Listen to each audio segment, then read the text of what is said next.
The last letter. In a small town nestled between towering hills and a winding river, there lived a kind-hearted man named Henry. He was known throughout the village for his warmth and generosity. He had a wife, Clara, and a young daughter, Lily, who were the light of his life. Together, they lived in a modest house on the outskirts of town, where the fields of lavender stretched endlessly, painting the landscape in hues of purple. Henry was a mailman, a simple man with simple dreams. Every morning, he would don his uniform and set out on his route, delivering letters, packages, and news to the townspeople. He had been doing this job for over 20 years, and it brought him immense joy. He believed that each letter carried more than just words, they carried pieces of people's hearts, their joys, sorrows, and dreams. Clara, a schoolteacher, was just as beloved in the community. She was wise, kind, and devoted to her family. Lily, their little girl, had inherited her mother's intelligence and her father's kindness. The three of them were inseparable, spending their evenings together in laughter and love. But life, as it often does, took an unexpected turn. One cold winter's day, Clara fell ill. At first, it seemed like nothing more than a cold, but as the days turned into weeks, her condition worsened. Henry took her to the town's doctor, but there was little they could do. The illness had taken hold of her, and her once vibrant spirit began to fade. Henry was devastated. He stayed by her side day and night, doing everything he could to ease her pain. Lily, too young to fully understand the gravity of the situation, would sit by her mother's bedside, holding her hand and telling her stories from school. Clara, knowing her time was running out, called Henry to her one evening. Her voice was weak, but her eyes still held the same love they always had. "Promise me," she whispered, "promise me you'll take care of Lily. She needs you now more than ever." Tears welled up in Henry's eyes as he nodded. "I promise, Clara. I'll take care of her, always."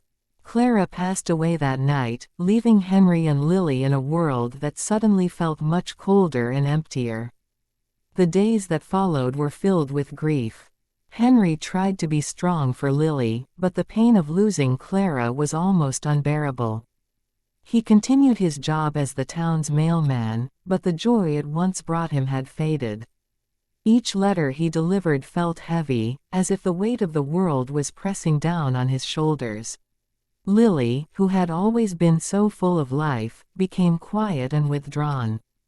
She missed her mother terribly, and though Henry did his best to fill the void, there was a sadness in her eyes that he couldn't reach. One evening, as Henry was sorting through the day's mail, he came across a letter addressed to him. It was written in Clara's handwriting. His heart skipped a beat. With trembling hands, he opened the letter and began to read. "Dearest Henry, if you're reading this, it means I'm no longer with you. I'm sorry, my love. I didn't want to leave you and Lily, but life doesn't always go the way we plan. I know you're hurting, and I wish I could be there to hold you and tell you everything will be all right. But I need you to be strong now, for Lily. She needs her father, more than ever. I want you to promise me one thing, don't let the sadness consume you. Life is still beautiful, even without me. Take Lily to the lavender fields and watch the sunset. Tell her stories about us, about how much we loved each other. And how much I loved her. There's something else, too. I know how much you love your job, how much it means to you. But I need you to take a break, Henry. Spend more time with Lily. She's growing up so fast, and she needs you by her side. The letters can wait. I love you, Henry. I always will, and I'll be watching over you, every step of the way. With all my love, Clara." Henry clutched the letter to his chest, tears streaming down his face. He could hear Clara's voice in the words, her love and her wisdom. She was right. He had been so consumed by his grief that he had forgotten to live. He had forgotten to be there for Lily in the way she needed him. The next day, Henry took a leave from his job. He and Lily packed a picnic and walked to the lavender fields, just as Clara had suggested. They sat on the grass, watching the sun dip below the horizon, painting the sky in hues of orange and pink. For the first time in months, Henry felt a sense of peace. He told Lily stories about her mother, about how much she loved them both, and how she was always with them, even if they couldn't see her. As the days turned into weeks, Henry and Lily found a new rhythm. They still missed Clara terribly, but they began to heal. They spent more time together, exploring the world around them, finding joy in the little things. One afternoon, as they were walking through the village, Henry met an old friend who worked at the post office. "We miss you, Henry," his friend said. "The town hasn't been the same without you."